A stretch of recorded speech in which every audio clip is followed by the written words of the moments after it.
Hi, I'm Brian Hibbs. Welcome to the Graphic Novel of the Month Club for May, even though it's June and soon to be July. Our book for May is Boundless by Jillian Tamaki. There's some noise.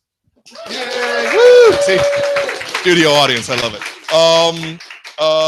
Fantastic book, really smart, really wonderful. Jillian is with us live here in person, and we are going to go over to a presentation that she's got before we do the Q&A. And so, Jordan, will you hand that over to the screen? Yep. And go ahead. Thanks for coming, is this on? Thanks for coming, everybody. I guess the presentation is just like more of like a reading, a comics reading, little tidbits of very little consequence, but hopefully amusing. They're little ones that I serialized or published on Instagram or Twitter, and one of them is from the book. So I guess, do you want me can I sit at the computer and then do forward? Okay. Sorry. I have it's comedic timing, you know, that has to like happen. Okay. I don't think everybody can see this. Can it be bigger or no? No. Okay. What if you can't see, then feel free to like come and sit over there. Okay. I'm giving you license to do that. Okay. This is my store now. Okay. It's not advancing on the screen. All right. We also don't need to do the presentation if you don't want to do the presentation. Yeah, well, okay. We're live streaming it, so we may as well start. Okay. Oh. But then that doesn't matter to the people sitting in the audience. Don't do that. That's so San Francisco. You'd be like all sitting looking at your phones while like the person's sitting in front of you. You can't solve it real fast, let's just go to Q&A. Yeah. Okay. Maybe we'll fix it in the future. All right. Everything is fine. Everything is not. I'll hold it from here, so you can feel like a guest, right? You want me like this? Yeah. Is this good? You got me? Okay. Hi. Hi. Hi. So comics. Tell me why. Tell me why comics. What's it about comics that thrills you and excites you? It's not the matter of being thrilled and excited. It's just the thing that I started and got praise for. So I continued to make comics. Okay. Like it's a thing that I started because I, wanted to tell a story, and that I had something to say about what was going on in my life at the time, which when I was around 23 was when I made my first comic. And it was what I had. It was the tools I had available to me. I had just been a graphic designer. I had done I'd gone to graphic design school and was working as an illustrator, and I had, was reading comics, and that seemed like an accessible medium. It seemed like a cheap way to like tell a story, and I had sort of dipped my toe into it, and we had to do an assignment in art school or whatever. So that was what the means of production that I had like available to me. And people really responded to it, and that was, that's like the biggest, I think, like incentive, maybe for someone like me, where it was like you were getting positive feedback of like, oh, this is really, really interesting. My second comic was Skim, which was originally a 24-page floppy, and again, it was just sort of an opportunity that had come my way. My cousin, she's sort of like a literary person that does theater and does writing, and we live in Canada, so they have money for grants and all that stuff. And they, she knew somebody was putting together a zine, and they, she got some grant money, and we could make this little 24-page comic, right? So it was really just not something that I really set out to do, but it was like small little opportunities that came to me, and then it sort of built upon that. Okay. If anybody needs to shift around, like if the television is in the way from seeing, please feel free to change if you want. So did you read comics when you were younger, or? I read Archie and like Archie comics because, and I think again, it was more of that's the accessibility, right? It's like, that's what's there. That's what's eye level at the grocery store or whatever. My sister was actually so much more into comics than I was, and she was into Sailor Moon and all this stuff. She's my younger sister, which is like a little bit unusual. Usually I feel like you're into what your older sibling is doing, but she was like super into Archie, and we would read all this Archie. And it's funny because as like I've become a professional artist, comics person, it wasn't until like years into it that I remembered that I had even read Archie, and Archie was a big part of my life. And like I loved certain artists, and I would try to copy like Dan DeCarlo and all this stuff. I was very much like into some artists and less into others. So I think it was a really formative experience, but I didn't register it as an influence on myself because it's just always been there. It's just, it's the garbage thing that you don't register as being a significant thing or like impactful because it's just such low culture or something, but now obviously it was totally an influence on me. I didn't read, I mean, I'm was born in 1980. I didn't feel like there was like transitional comics outside out beyond like Archie. And so I stopped reading for a long time. And then it was in art college when my peers were, getting into Dan Clowes and John Quarterly's catalog and Chester Brown and Adrian Tomino and stuff that like I started, there's like actual comics for like literary comics in retrospect. So that it's not necessarily just mainstream comics, which I have no interest in whatsoever. No, that's fine. No, that's I wasn't challenging you. I was curious. When you went to school, what were you studying in particular? You weren't on a comics track then. No, I had gone to school at Queen's University, which is a very sort of like Ivy covered, Canadian university, and I was like, I have no artists in my family. Like my dad's an accountant and his siblings were all lawyers and stuff. And I was really like quite aware that, I didn't really want to be an artist. I wanted to be a professional that had a profession, that had a quote unquote real job. Because although my family didn't, pressure me to become XYZ kind of professional, they were just like, don't ask me for money. Like, it was just like, whatever you do, you just need to be an independent person. So I really wanted to have a career that was art or creative, but then be independent and have a profession. So I always volunteered in museums when I was like a teenager. I loved art history, and I wanted to do art history in college and maybe work in a museum, and I was doing some fine art stuff too. And then at some point I was just like, this is not for me. I just want to be a designer. I want to actually make things. I didn't feel like I fit in the fine art context.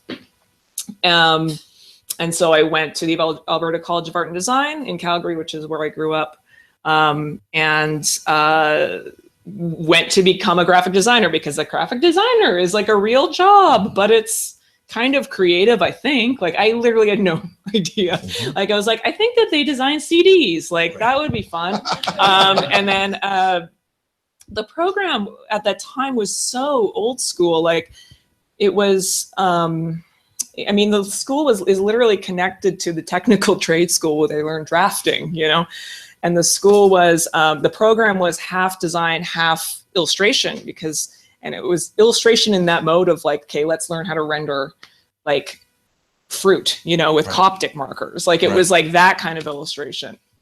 Let's learn how to draw in 3D, or let's learn the rules of perspective. And like, we did an architectural rendering. It was very, very technically driven. Which I'm so grateful for now. They never said like, make a story and like, let's mine our inner like voice, like they didn't care about that. Like, does that look like dry grass, or or like does that look like the Coke bottle you were trying to do? There was some editorial illustration as well where it was more conceptual based, but it was very very drawing driven. And I just love those classes, and I was much better at those classes than the design classes. And it was really like, I was kind of on the rack. I had gone there to become a professional designer, and then I was like, but I'm so much better at this other thing, and I am just a believer of you kind of have to follow what the universe is telling you to do. You have to listen to the universe. So after I graduated, I was scouted by BioWare in Edmonton for doing. So I worked there for 2 years. It was an awesome job, but I knew I did want to become a freelancer like eventually. So it was always little hap steps. I had to take that like video game job to feel secure, because I didn't feel secure just jumping off into freelance life. So it's always been a little bit of, I kind of a little bit of a timid person in that way of just, but at the same time, if the opportunities are coming to you and the universe is trying to say something, you have to listen, right? So it's been like incremental. Yeah. So when you and Mariko did Skim, you self-published the original pamphlet we didn't version? Self-publish. It was sort of printed up as a floppy by somebody who had Emily Polweary, who had a feminist literary zine, and so she was the one who ended up printing it, and it came in the zine, and they would carry it at Chapters, which is the Canadian version of Borders and whatever, and I would take it around and sell it on consignment or whatever, visit my boyfriend in New York and sell it. I'd sell it on consignment at Jack Hanley's or whatever, and or is it Jim Hanley's? It's Jim Hanley's, yeah. And do that sort of stuff, and what was important about having that little floppy was that we had something to show a publisher, and then that's how that book eventually got bought to be expanded into a graphic novel. Right. But what's interesting about that book is that when we made it, we were like, this is so hardcore. Like there's smoking and there's swearing and there's like an inappropriate relationship with the teacher. Like this is and we had literally said on it, was like for mature audiences only.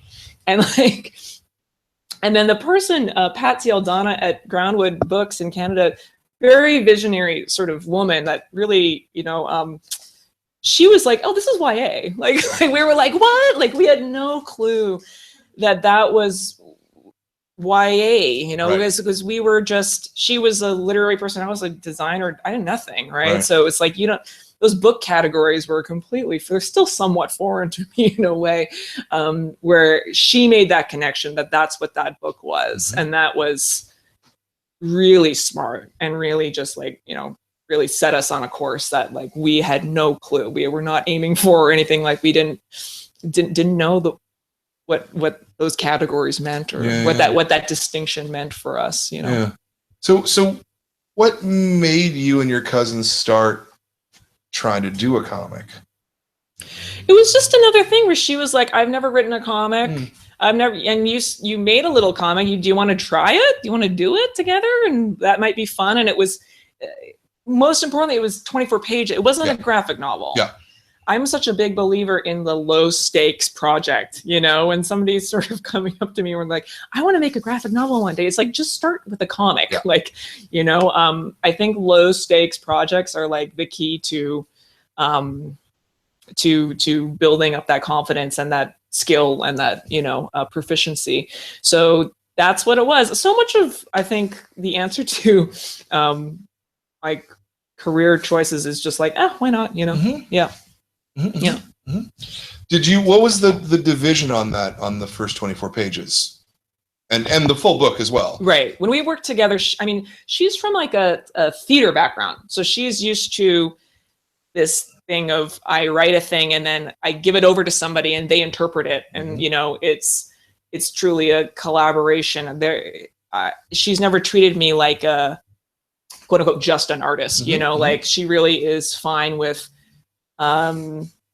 leaving it straight as they look like theater scripts, like, so it's just dialogue and maybe some direction or like where they are or whatever, but they're very open in that way. And then I'm able to overlay my sensibility and my like I've never had an experience where she comes back and says, "Oh, that person doesn't look like that," right? Or I think it should be different. She's very open to the serendipity of the frisson or whatever of a collaboration, which is like, not that common actually.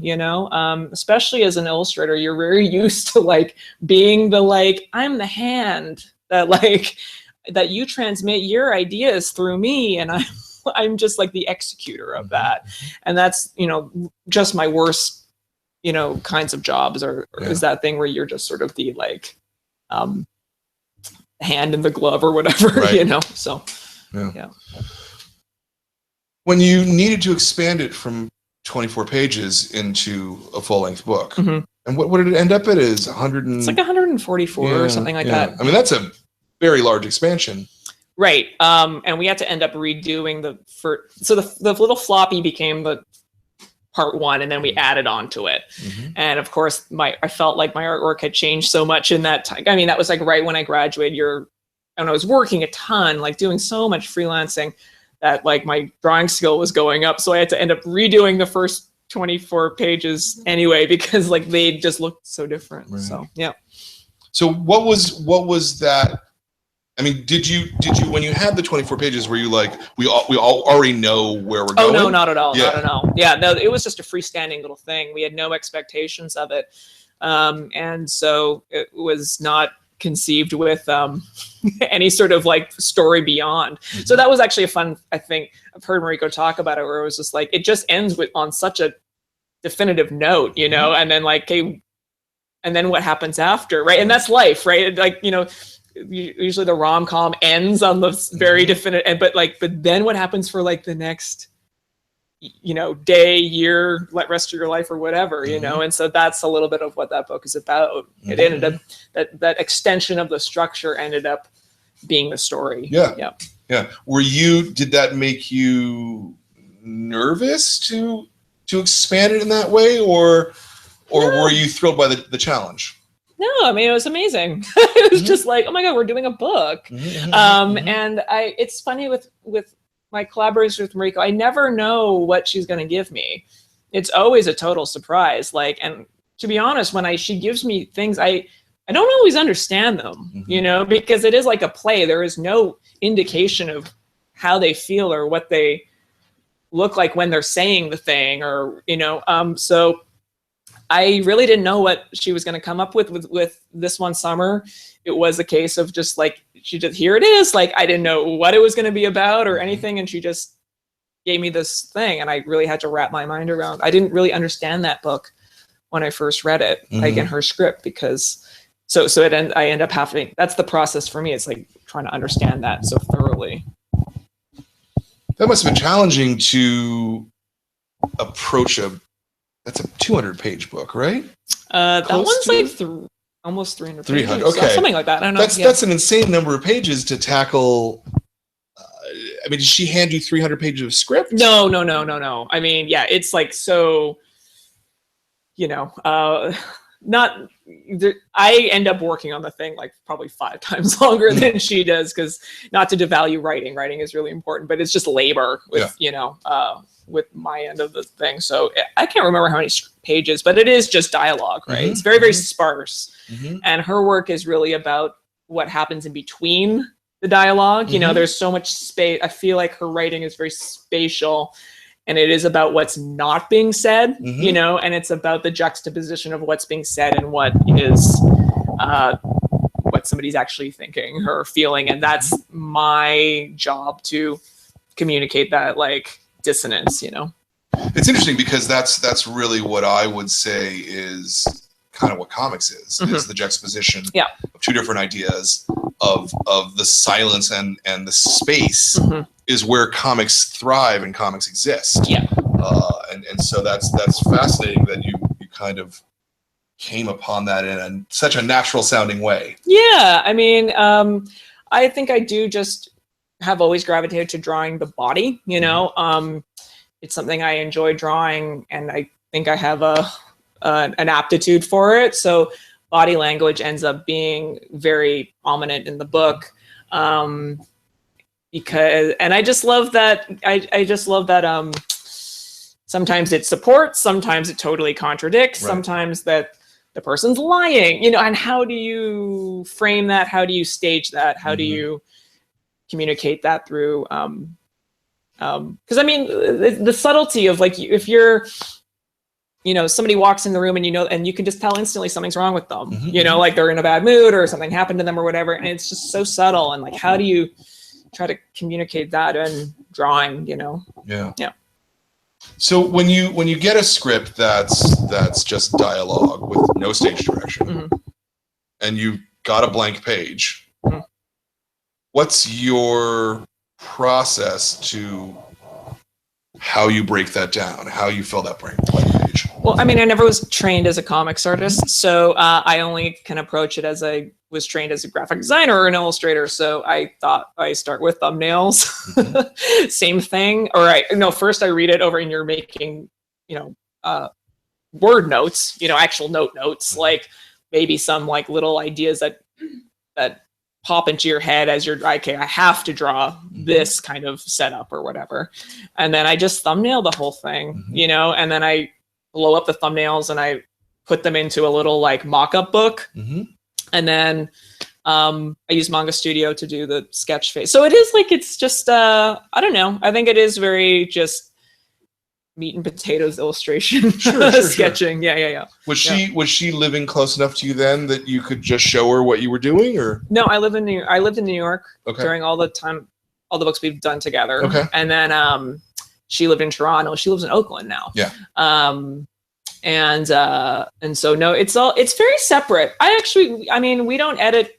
We only edit when I finished the Manga Studio pass, where they're still they're not stick figures, but they're just blobs kind of, but they have the text in there. That's when we edit like very intensely.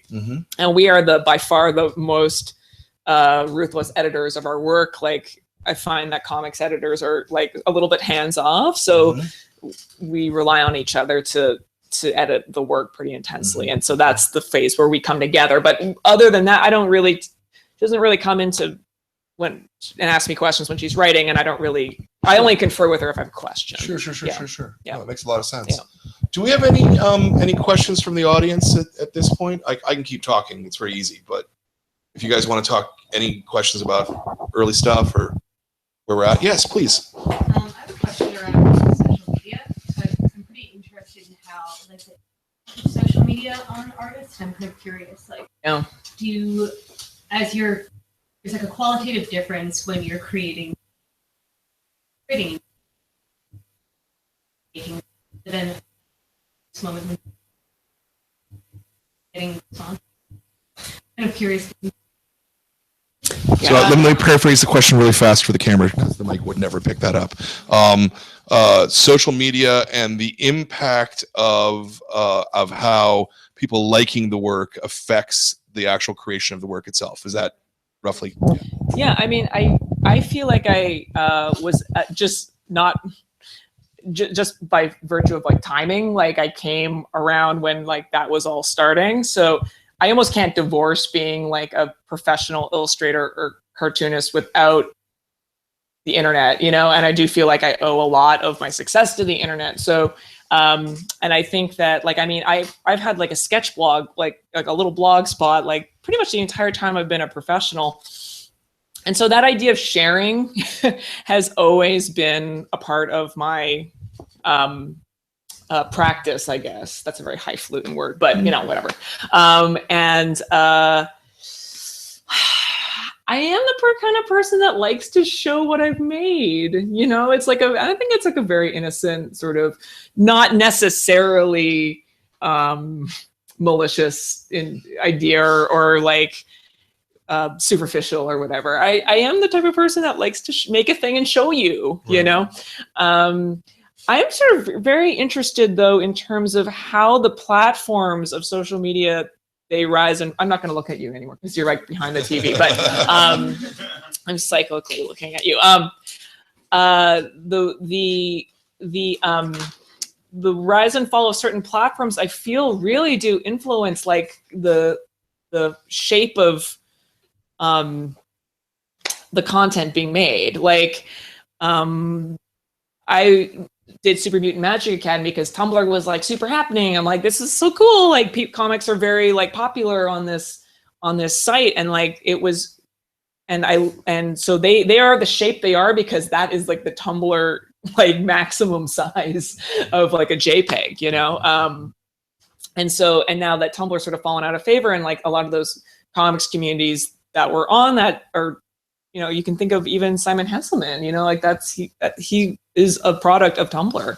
And I had a wonderful time with my webcomic on Tumblr, but like nobody's on Tumblr anymore. So with Instagram now, it's like, I do feel like that's not as good a place for comics, or it hasn't been up to this point, but it's great for illustration, right? So I feel like now, I feel drawn again to illustration now because it just works on, you know, that presentation is a little bit better. So I don't know.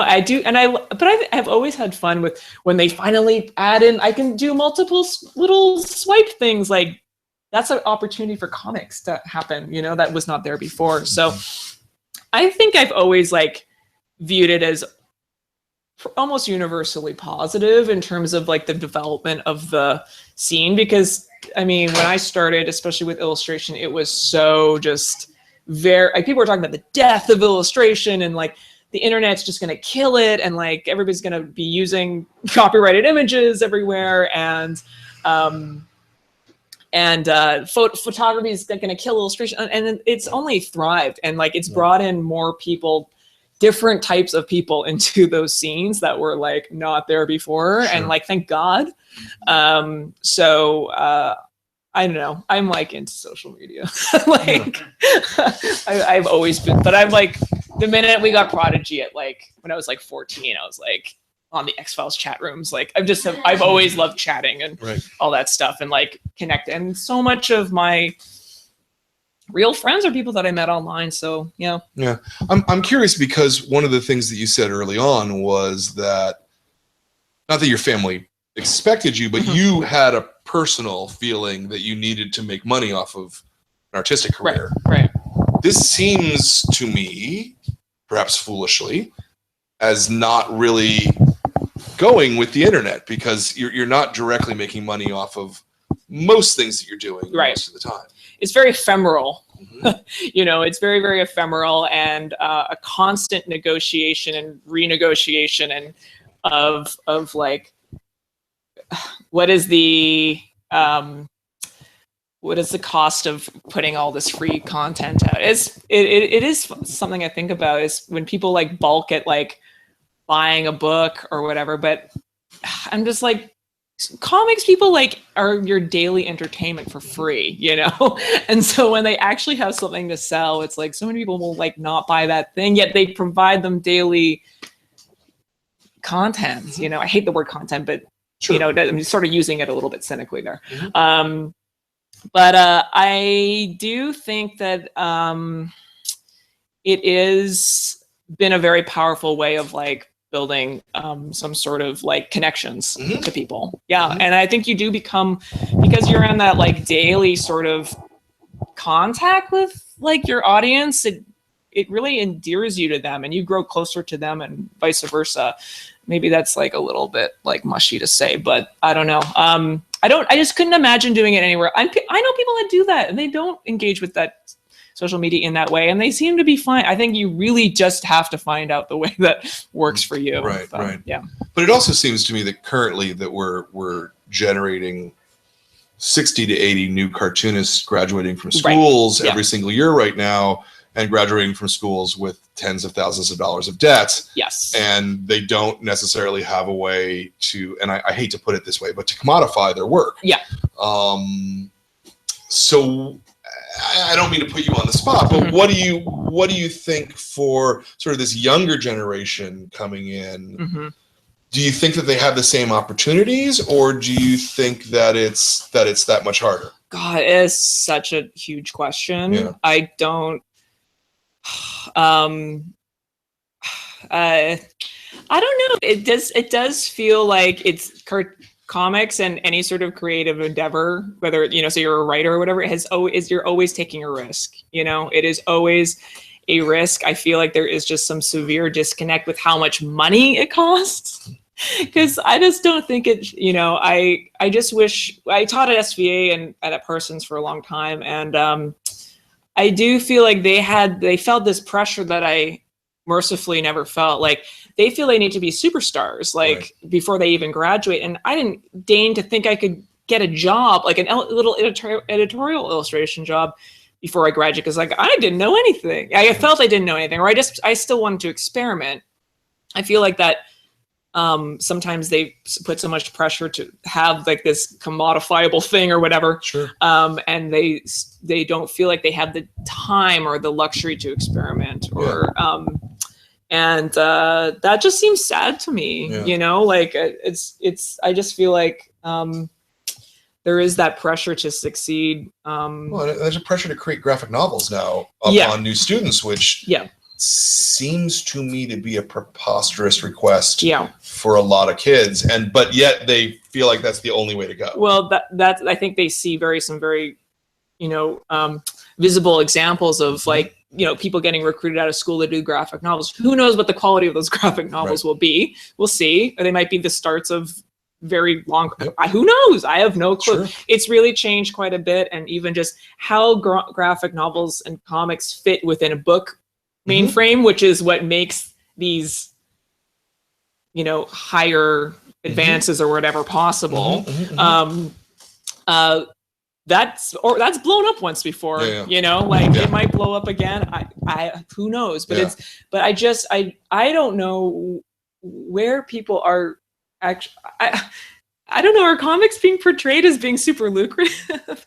I'm not sure. Like, because I will just say, it's like, I don't think I could live straight off of like comics. Right. Like, and I think I'm very lucky, you know, to have had some success in it. But like, let's be real. Like, I'm still have to illustrate. You know, and I might have to teach again. Like, I just definitely don't think that there is some naivete of like, oh, you have a published book, but then you haven't made. It's like, oh my God, no. Sure. Yeah. But it is. I just wish that comics programs were sort of framed like creative writing programs, you know, and not in this language of the trades, which I feel like is a holdover from when Will Eisner was like a like SVA person or whatever, which is like it is something worth doing, but it is a boutique degree. In a boutique business, yes, indeed. Yeah, and it is. I mean, I'm not gonna lie. I do feel like some relief not teaching in the States anymore, because it's like it is just a lot of money, and who knows how that's going to play out in the future. You know, of debt and all that stuff. Mind you, I always ask my students, I'm like, was it worth it to take all that out all that? And they always say yes. Yeah. So whatever that means, I am almost waiting for them to say no, and then because that justifies my you know, feelings about it. But like they actually usually say yes for whatever that's worth. I don't know. I've never met a person in comics who wasn't in comics because they really liked comics. Do you know? So you've never met a person who wasn't in comics. Oh yeah. I tense shifted there or something. Sure. You know? I don't know. I do feel like sometimes there is like sort of this idea that comics are my entree into the thing. Right. And then maybe then I become a writer, or like I become involved with animation or film. And that's a new idea to me. Sure. That's definitely not my attitude towards it, but because I think like I'm interested in the potential of comics themselves, but I don't know, maybe I don't really judge them for it. It's just, I want to unpack this some more, but are there any more questions? Yes, in the front row. Yeah, you answered a question about how social media plays into your comic. How did like technology and social media play into Boundless? Oh yeah. So how did technology and social media come into Boundless? I mean, it is a big part of the book, and I guess it was I don't think it was intentional. I do feel like that is just such a big part of my life, and I'm trying to, you know, if you're trying to do some sort of realistic expression of real life, then for me, that means a lot of technology, or like a mediated space, or like an online space, or, so that ended up being a big part of it, but not necessarily like I'm going to make a book about technology or anything like that. But it was an attempt to sort of map the emotional space of the internet or something. And because I just feel like when I'm on the internet, that sounds so weird, but it is sort of like you're like a click over, in the way your brain is sort of like operating, and how it almost feels like TV in some ways, like it's like soothing or something. And so how to represent that, Right. In visuals, how to represent that very emotional, sensual quality in like a 2D image. Yeah. And I find your work really interesting because you're one of the few people who's doing clearly fictional work that reads like autobio. Do you know what I mean? Oh, I don't think it reads like autobio. Does it?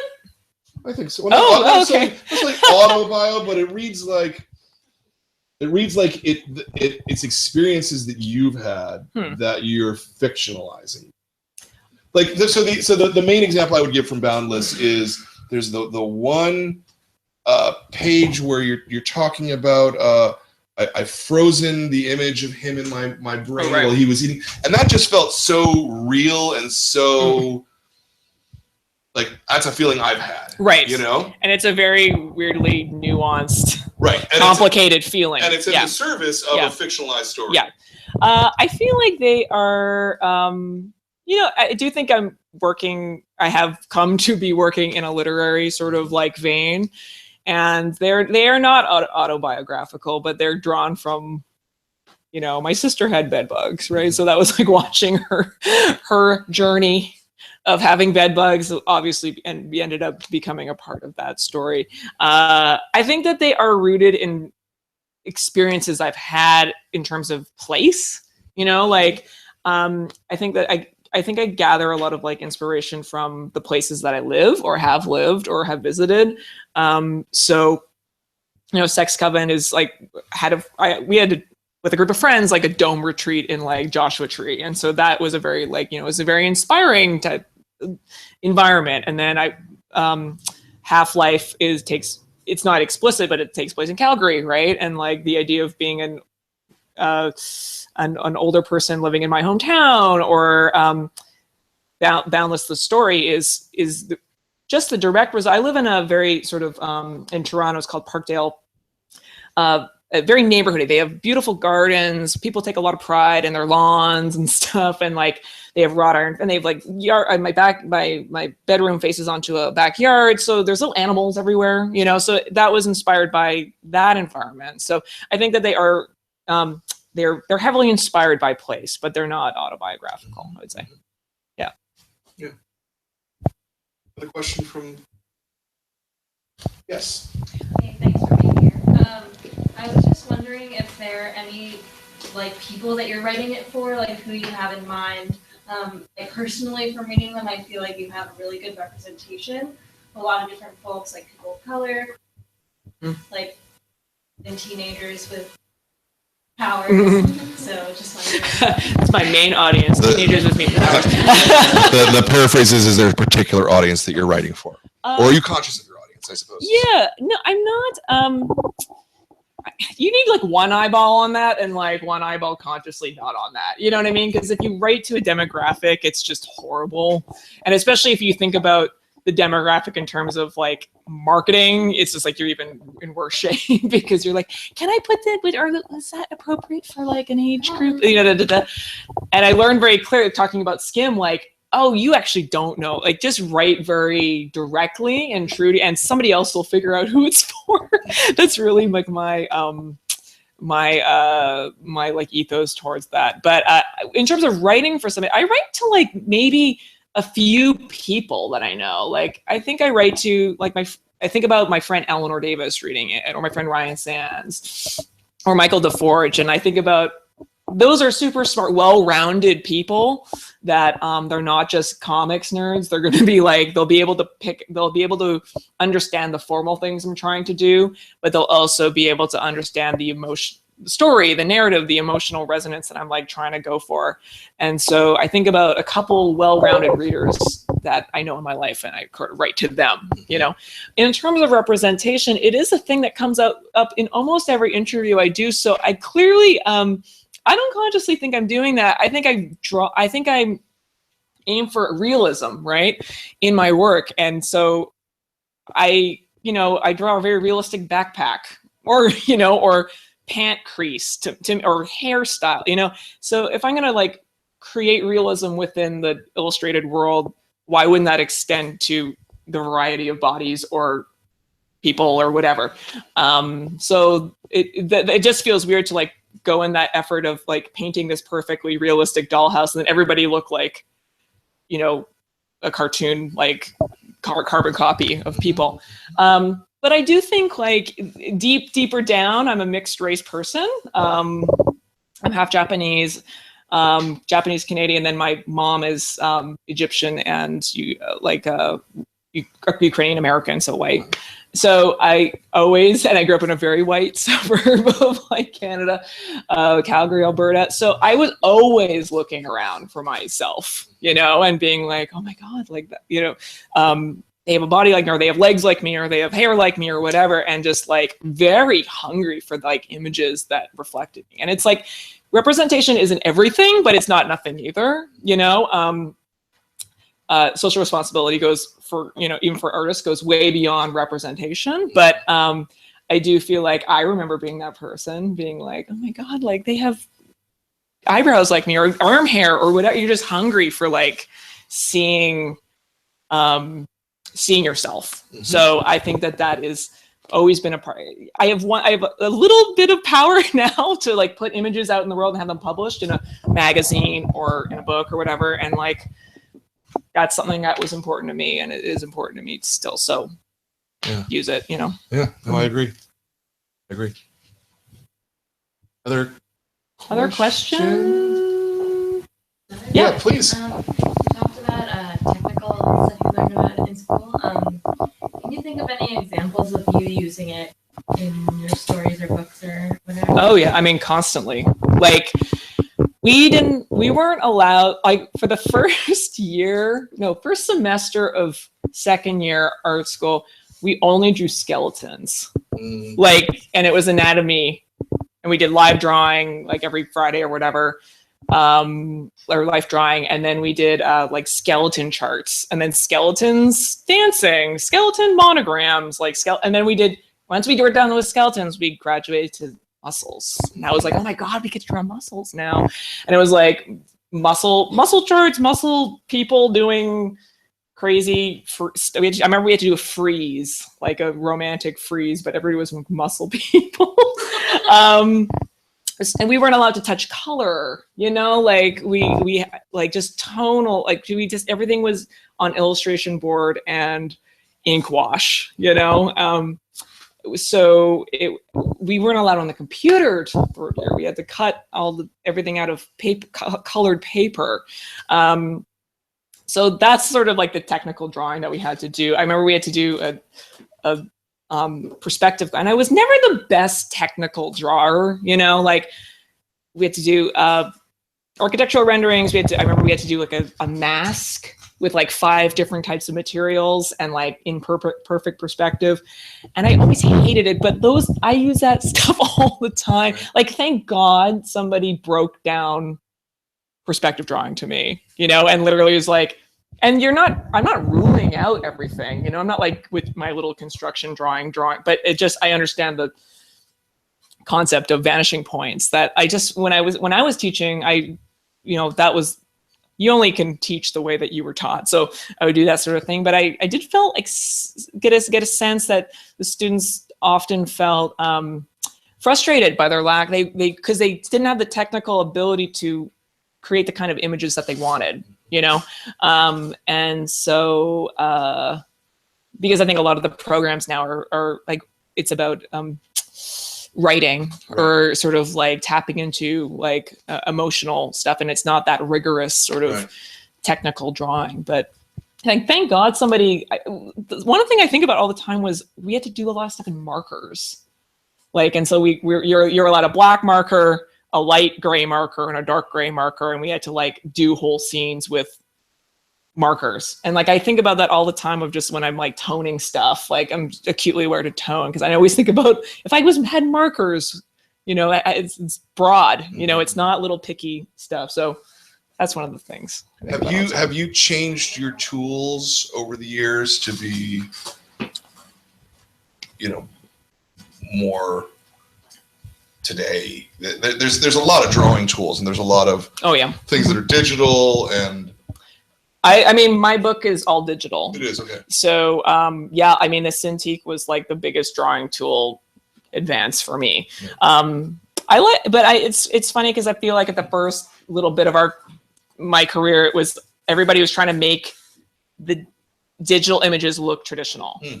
You know, it was like whether it looked like a silk screen or it looked like a lithograph or it looked like a painting or whatever. And now I feel like people are a little bit more comfortable with like it just existing as digital like artwork, you know? So one of the stories, Jenny, I did on a very janky old like Wacom just to get that like weird line, you know, that it's like not smooth at all. And I find it very liberating. I found it like extremely liberating to not try to be recreating any sort of traditional media. So how much do you think about how technique influences the story, or is it I guess my question is it a deliberate choice, or is it just something that comes from experience? Did I parse that right? It's incredibly deliberate. Like, I just think that there's so much information baked into line color, line weight, line jankiness, line smoothness, you know what I mean? Like, if it's rendered or not, So, obviously the stories are very different, you know, differently presented. And that's very conscious. In fact, I redid that Bedbugs one. It was originally very bright colors in a way. Like it was like a brighter blue and sort of a red and then a pink and then a light blue. And I did the whole thing. I was like, this does not feel right, you know? Like it's a story about the numb feeling of like having bed bugs and being in a really bad relationship and how you go into like emotional like paralysis basically. So I ended up redoing it. It's very like muted colors, very like dull orange and a dull green gray thing. And that just because that information was like not working, you know what I mean? Like the content and the form were not working in the way that I wanted. So, and then, you know, some of them are very rendered stories and that's like a different effect. I just feel like I'm always like very interested in what the technique brings to the narrative because it's just so, there's so much information in there, right? So it's like, does it support, does it, you know, pull apart, you know, it's an interesting interplay. So how much pre-planning do you have when you're writing your own stuff? I mean, because you said when you were handed a script that you started, you know, thumbnailing it out. Do you do the same thing for your own stories, or are you more sort of holistic with it? How do you approach the page? I think I do like working that way with words first. So I actually just in Google Docs like write the story, but like paragraphs, you know, or something. So because at that point it's so interesting because their words are so much more open-ended than images. Once it's an image to me, it becomes so fixed, you know? So I like to work in words because then they're still free floating, almost symbolic. There's no image attached to them. And so they're much more fluid. And that was a thing with a lot of the stories in this book, for example, that the Claire Free System and Boundless, World Class City, where it was, I don't want to represent these people. Like what kind of person says this thing or has these thoughts? So I liked how they existed almost as words, right? So how do I create that novelistic prose feel of like, I'm letting the words create images in the reader's mind. I don't want to spell that out for somebody. I don't want to just literally transpose this conversation. So there is a bit of a stretching of that word text or that word image relationship. For the Claire-free system, those images are from photographs that I've picked up, here or there, little flea markets or whatever, or you find on the ground or whatever. I have a little box of those. So, and then the Art Gallery of Ontario has like a big sculpture room. And so a lot of those are taken from photographs I took in the AGO. And so trying to create some meaning from these found images and not just simply illustrate that conversation that's in that story. So let's take a particular story. Let's take the Claire-free one. How long did it take you to write it? I can't even remember. Probably. I mean, they probably because that one was done for Hazlitt. It was published online. I probably had less time to work on it, so I'm sure like a month or something. Okay. Yeah, and I do other stuff too. Like again, like the pay for Comix is not so good that you can't do other stuff. But how many drafts do you do of a story like that? Just the prose part. I mean, I not that many. I don't think. I mean that's what I love about. I feel like working on the computer.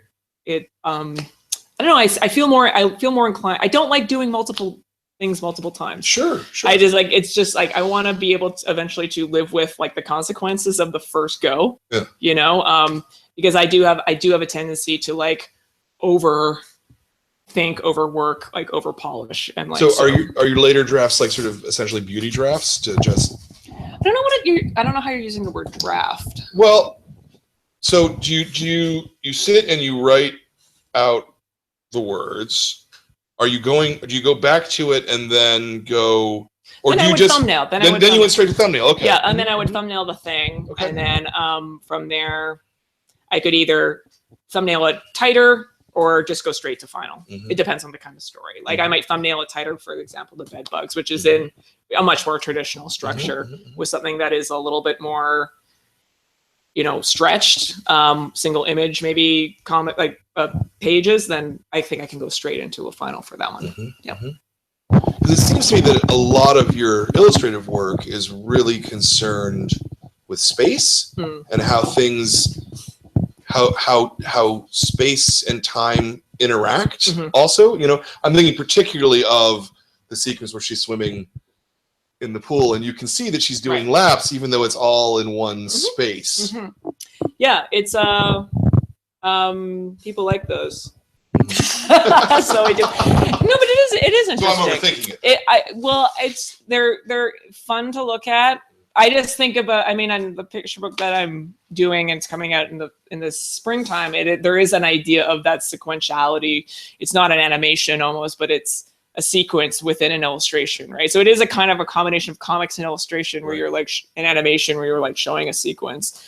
And I just think about being a kid. I would just like love to follow that, like just where you're following along with the motion. So I just think it like viscerally just feels nice. If it feels good, do it. No. No, I like the technical bits of your work. I find them really engaging to me. Thank you. And I think that you're working out some really interesting things about comics. Do you feel like you're continually educating yourself about what comics can be and where the form can go? I do.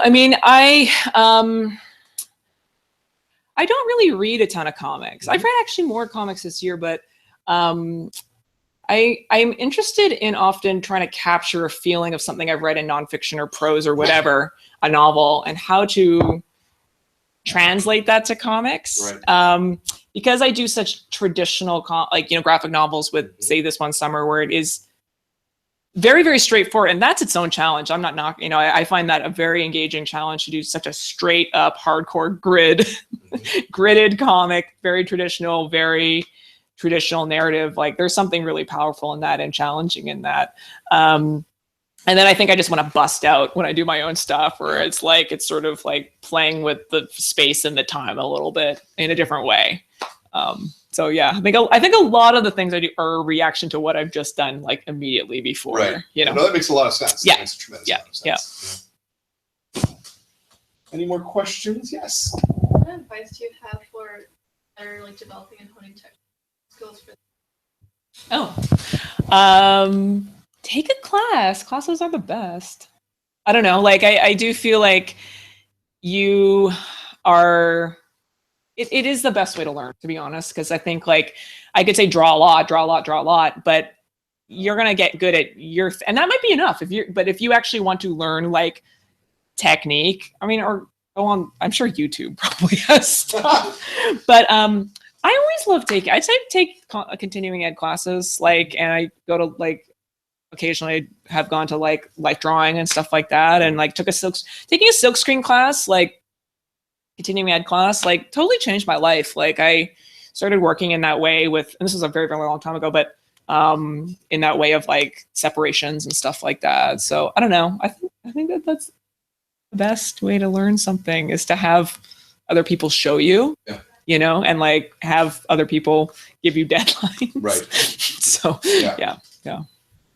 No, and I agree with your earlier advice of just doing comics and doing something short. Yeah. And just telling that story and see where it goes. Yes. You know? Yeah. And it is just repetition. It's like so cliche, but it's just like, it is literally just repetition. Like I do attribute to editorial illustration, which I did tons of when I first started, like so much drawing, like it's just like, and some of them were the worst and some of them were a little bit better and some of them were bad but had little corners that were good, you know, and it's just like a building up of that muscle and building up of that language and that confidence and that visual vocabulary, which will be yours. And like I can't draw like everybody in the world, you know, but it's just like you come to understand yourself, you know.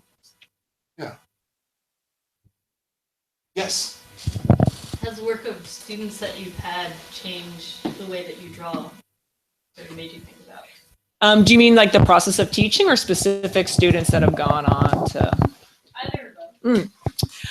It is so inspiring, like teaching students, and like so frustrating too. Like it's like anything worth doing, like you like hate it sometimes and you don't want to do it, and it's just totally profound other times, you know. It's the most rewarding thing ever. So it is definitely you know, it's like a thing worth doing if it's like you don't love it all the time.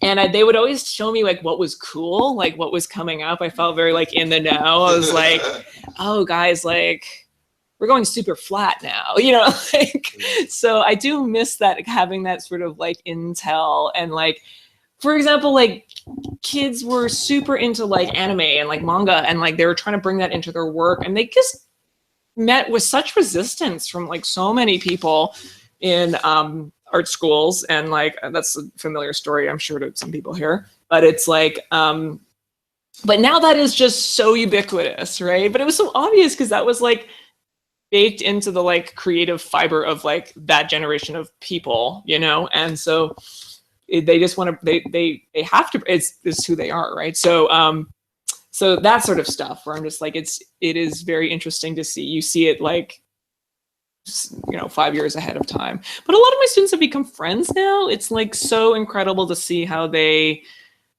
approach their careers, and like what they leave behind, and little parts of their practice when they were students have like they've sort of focused on. And it's like I don't know, it's just very cool. They're like my little kids. Yeah. I'm so proud of them whenever they do something, or they get something public, their first work or their first thing in the New York Times. Right. It's like the coolest thing ever. Yeah. Do you see yourself, because you really are like their guidance counselor, auntie, you know? Yeah. You're just like, at times it's just like, okay, just calm down. Just calm down, take a deep breath. Okay, it's gonna be okay. Like, you know, it's like, because I taught fourth years and they're just like freaking out about life, right, in general, and so you really did have to just be like their, you know, just calm them down. Have you had students that just didn't have the chops? And Oh yeah, of course. It does, but again, that's where I feel like it's a shame that art school is so expensive, because like it's no crime to not have the chops. You could still learn a lot from art school about yourself, sure. or about who you are creatively, or just like to mess around for like 4 years. I think that's really important for your development as a human being, right? And it just makes me sad that like they're then going to be saddled with like debt like that. Yeah. You know. Yeah. So it's hard. Yeah, I mean, it feels very conflicting, because I think a lot of students, like they're not going to become professionals. It's just there's not enough space in the industry to become a professional, and like even really good, talented people can't stay or don't want to stay professionals or whatever. But it's just like the stakes are so high. And there's no so. Yeah, no, it's a conflict sometimes too, because people will come in and bring me their mini comics, and it's like, oh man. But I will say that there is almost no correlation to success. That's true. And their technical skill, talent on some level. Like, it sounds weird to say, but like I know some of the most talented students that I can think back on being like, wow, I was literally in awe of your work. They never made a single thing. Like, same with when I was a student. There were kids better than me, you know.